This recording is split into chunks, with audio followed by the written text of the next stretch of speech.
Isang bigating stars magbabalik sa ABS-CBN, nanuna nang ipinakilala si James Reid sa Engrande na pagbabalik kapamilya.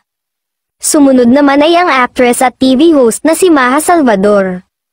Matapos nga po ang 5 taon, nagbabalik na bilang isang kapamilya ang aktor, mga awit at talent manager na si James Reid.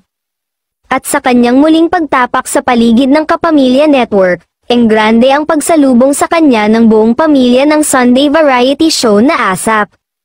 Nakabalik bilang kapamilya ang actress at TV host na si Maha. Si Maha ang ikalawang kapamilya star na magkakaroon ng grand homecoming sa ASAP.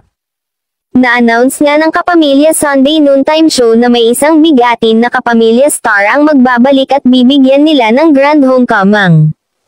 Bukod sa nga unang stars na nabanggit ay mukhang hindi daw inaasahan na ang homecoming na ito sa Kapamilya Network sa nga susunod na linggo, na dapat nating aabangan, bilang on the road na ang ASAP sa kanilang pagdiriwang ng kanilang ika-30 taong anibersaryo sa 2025, sino pa nga kaya ang aasahan na magbabalik na isa pang bigating kapamilya, may bago nga kaya namang gagaling sa ibang network.